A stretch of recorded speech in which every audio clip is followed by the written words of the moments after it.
창세기 29장 31절의 말씀을 한 목소리로 함께 읽겠습니다.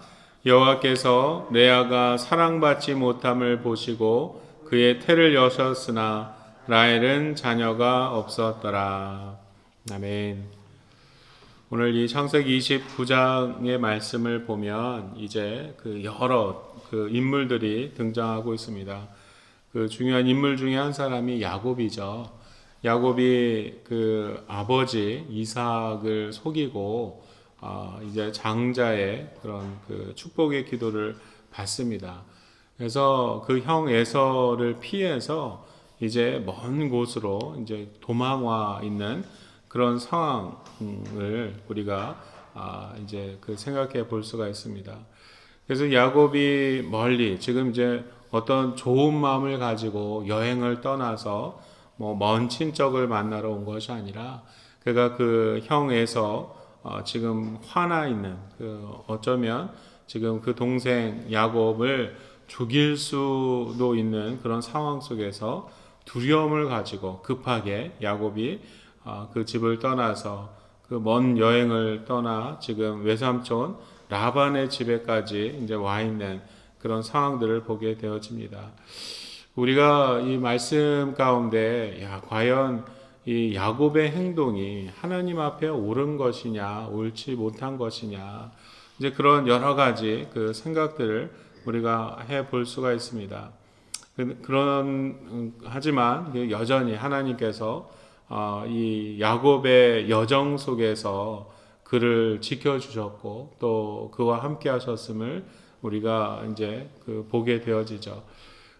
우리는 쉽게 야곱의 삶에 대해서 판단하고 정죄하지만 하나님께서는 또 그 깊은 사랑을 가지시고 야곱조차 그 아버지를 속이고 또 여러 잔꾀를 내어서 살아가고 있는 그런 야곱의 삶 속에서조차 하나님께서 그를 인도하고 계셨다라는 것을 우리는 보게 되어집니다.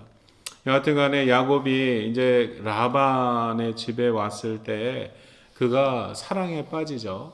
오늘 구체적으로 어떻게 어떤 모습으로 모양으로 사랑에 빠지는지는 언급되어지지는 않지만 야곱이 아마도 라반의 딸 둘째 딸 라헬을 보았을 때 첫눈에 반했던 것 같습니다.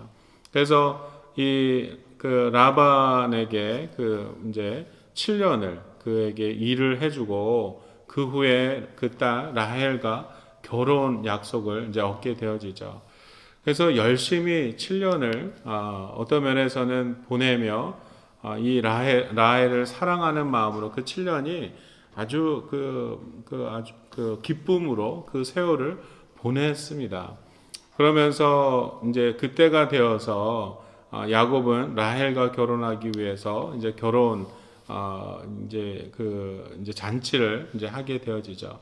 그래서 결혼하는 그 밤에 이제 첫날 밤이 지나고 다음 날이 되었을 때 야곱이 이제 라반을 찾아가서 막 화를 냅니다. 그 이유는 본인은 라헬을 사랑해서 라헬과 결혼하기 위하여 그동안 7년 동안을 라반을 위해서 이제 헌신하고 봉사했는데 라반은 라헬을 그 밤에 야곱에게 준 것이 아니라 그의 누이 레아를 그에게 보내줬다라는 것입니다. 그래서 야곱이 그것을 나중에 알고 막 화가 나서 이제 라반에게 따지는 그런 장면을 보게 되어지죠. 얼마나 라헬을 사랑했는데 지금 막상 결혼을 하고 보니 라헬이 아니라 그의 누이 레아였다라는 것입니다. 그래서 지금 라반이 성내고 있는 이 야곱에게 지금 우리 전통에 따라서 그 동생이 먼저 시집 가는 일이 없다. 그래서 레아를 먼저 들여보냈다. 이제 그런 얘기를 합니다. 지금 그 후에 이제 결혼 잔치가 한 7일 정도 했으니 7일을 채운 후에 라헬을 주겠다. 이제 그런 얘기를 해서 7일이 지난 후에 라헬과 다시 이제 결혼을 하고 또 이 라반이 요청한 대로 또 다른 7년을 이제 라반을 위해서 일하게 되어지는 그런 이야기가 오늘 이제 있습니다. 지금 야곱의 입장에서는 굉장히 억울하죠.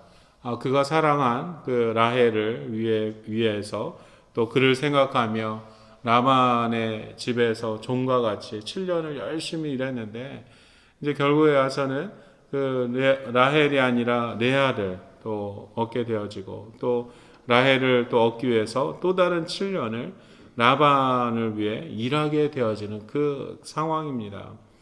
어찌 보면 라반이 이 야곱을 속인 것이죠.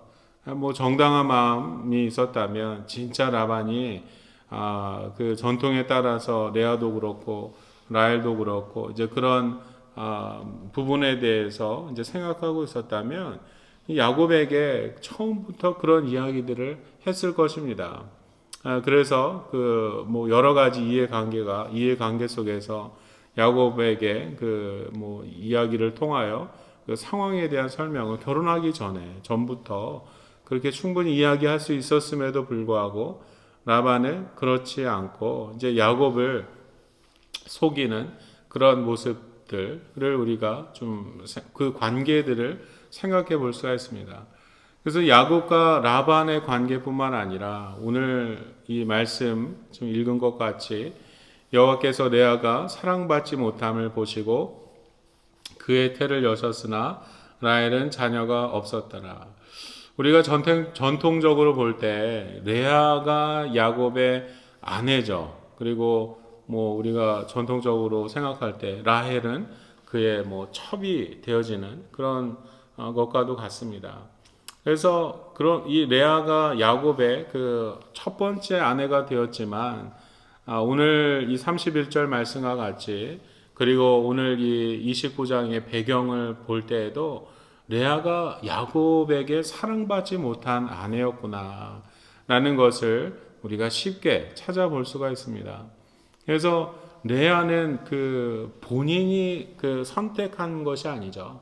지금 야곱과 결혼한 것이 본인의 선택으로 또 레아가 야곱을 막 사랑하고 흠모해서 아버지에게 요청해서 그 아버지를 그 마음을 설득해서 이렇게 할 정도로 레아가 야곱을 또 사랑했다. 이제 그런 이야기들도 없습니다. 어찌 보면 오늘 이 결혼은 레아의 그 선택이 아니라 그 상황 속에 아버지의 어떤 결정으로 이런 일들이 일어나게 되었다라는 겁니다. 레아가 사실은 야곱과 결혼하지 않더라도 라반이 생각만 그 어떤 결단만 가졌다면 다른 누구와 미리 결혼시킬 수도 있었죠. 그런데 라반은 어떻게 하면 이 야곱을 더 일하게 할까라는 그런 그 생각 속에서 이런 일들이 분명히 일어났을 것입니다. 그래서 레아의 입장을 해서 한번 생각을 해보면 참 레아도 안 됐구나 라는 그런 그 생각이 분명히 들게 되어질 것입니다. 근데 이런 여하튼 간에 하나님께서도 지금 레아를 불쌍히 여기시고 계심을 보게 되어지죠. 야곱의 마음은 라헬을 향하여 있고 야곱은 라헬을 사랑하는 마음에 그 라헬을 더 보살피는 그런 야곱이었겠죠. 그래서 야곱이 뭐 인간적으로 잘 레아를 대접한다 할지라도 그 상황 속에서 레아가 받게 되어지는 그 마음에 어려움이 분명히 있을 것입니다. 그 남편 야곱은 라헬을 더 사랑하고 나를 더 멀리하는 것 같은 그런 그 현실 속에서 하나님께서 레아를 지금 위로하시며 그의 태를 여셔서 자녀를 주셨다라는 그런 말씀이 31절에 있는 것입니다. 물론 나중에 라헬을 통해서도 요셉과 베냐민이 이제 태어나지만 그 전에 하나님께서 이 레아에게 자녀를 통하여 그 마음을 위로하시고 또 자녀를 먼저 레아에게 주셔서 그가 외롭지 않도록 하나님께서 그를 긍휼히 여기시고 하나님의 사랑을 그에게 보여주셨다라는 것을 오늘 우리가 보게 되어집니다. 지금 오늘 이 라반의 행위, 라반의 결정을 통해서 야곱이 두 아내를 동시에 얻게 되어지는 이 상황을 볼 때, 야, 이것이 옳은 것이냐, 이것이 잘못된 것이냐, 우리는 그 어떤 면에서는 이렇게 판단할 수가 있죠.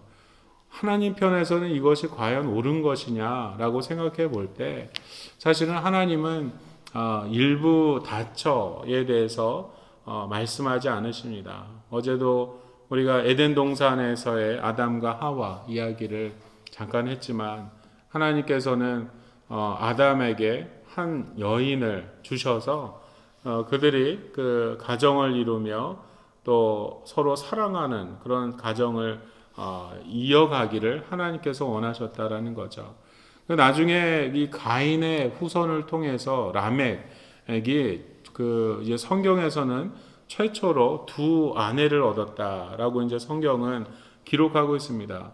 근데 그것에 대해서 라멕이 두 아내를 얻은 것에 대해서 뭐 그게 긍정적이다, 잘했다, 그게 아니라 나중에 라멕은 가인의 죄가 그 벌받을 일이 7배라면 내가 벌받을 일은 77배다라고 말할 정도로 그게 잘못되어졌음을, 그의 삶이 부정한 삶이었음에 대해서 이제 고백하고 있음을 우리가 이 창세기를 통해서도 보게 되어집니다.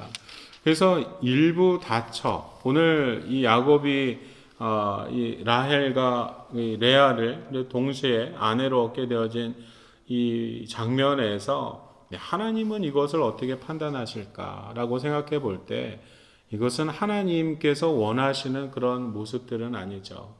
그런데도 불구하고 하나님께서 이 레아를 위로하시며 또 레아를 사실은 그 마음을 헤아리시고 그에게 긍휼을 베풀어 주시는 그런 모습들을 우리가 볼 때, 참 우리 하나님은 사랑의 하나님이시구나. 지금 하나님께서 우리를 바라보시는 그 하나님의 관점은, 물론 우리가 허물이 많고 죄악 가운데 우리가 하나님을 온전히 바라보지 못하고 살아갈 때가 분명히 있습니다. 그럼에도 불구하고 하나님은 그러한 우리의 죄, 그뿐만 아니라 우리의 잘못된 그런 그 습성들을 넘어서서 우리의 심령을 아주 긍휼하신 마음으로 바라보시고 오늘도 우리를 위로하시는 그 하나님 되심을 우리가 깨달아야 합니다. 오늘 이 레아가 그 모르게 마음속 깊이 겪고 있을 그 외로움과 그 상한 마음을 그 누구보다도 하나님께서 아시고, 지금 31절 말씀을 통하여 그에게 그의 태를 여셔서 자녀를 통하여 그를 위로하시는 그 하나님과 같이 오늘날 우리의 삶 속에서도 사실은 우리의 선택, 나의 선택은 아니지만 우리가 환경 속에서 어떤 상황 속에서 우리가 의도치 않게 하나님께서 원하시지 아니하시는 그런 삶의 현장 속에 직면할 때가 있습니다. 그럴 때마다 우리가 기억해야 될 것은, 그래도 내가 어떤 믿음의 신앙의 삶 속에서는 내가 실패했다, 그것으로 좌절하지 마시고 그런 상황 속에서조차 우리를 긍휼히 여기시며 깊은 그 나보다 더 나를 사랑하시는 그 마음으로 우리를 헤아려 주시는 하나님께서 나와 동행하시고 오늘도 나를 붙들어 주시는구나 라는 것을 기억하시고, 또 오늘 힘써 더욱더 나를 사랑하시는 그 하나님을 향하여 부르짖으시며 살아가는 그런 복된 하루가 되시기를 주의 이름으로 축원합니다. 기도하겠습니다. 전능하신 주님 감사합니다. 하나님, 때로는 우리의 삶 속에 내가 하나님을 향하여 하나님 앞에 온전함으로 살아가지 못할 때가 많았음을 고백합니다. 우리의 인간적인 생각과 인간적인 판단과 나의 인간적인 유익을 구하며 하나님의 거룩함과 하나님의 성결함을 또 이루지 못할 때가 있었음을 주님 앞에 고백합니다. 그렇게 연약한 모습임에도 불구하고 주께서 여전히 우리의 허물을 덮어주시고 또 우리의 허물을 넘어서서 우리의 연약한 마음 위로하여 주시고 또 하나님의 그 거룩함과 그 한량없는 사랑으로 우리를 바라봐 주시고 또 우리를 세워주시는 그 하나님 되심을 다시 한번 깨닫습니다. 나의 그 남모를 그 마음을 위로하셔서 그 마음을 세워주시고 한량없는 사랑으로 위로하신 것 같이 오늘날 살아가는 당신의 사랑하는 그 백성들 또 교회들마다 주님의 한량없는 위로로 오늘 위로하여 주시고 주의 사랑 가운데 다시 한번 힘을 얻고 또 주님을 향하여 소망의 기도를 드릴 수 있는 그런 복된 하루가 될 수 있도록 도와주시옵소서. 우리가 인간의 연약함 가운데 넘어져 있음을 주님 앞에 고백합니다. 주님께서 주의 성령으로 강하게 오늘 우리를 붙들어 주셔서 우리가 믿음 안에서 일어날 수 있도록 도와주시고 또 주의 사랑으로 우리가 섬기며 주의 영광을 드러내는 그런 역사가 오늘날 교회와 성도들의 삶을 통하여 나타나게 하옵소서. 이 모든 말씀 예수 그리스도의 이름으로 기도드립니다. 아멘.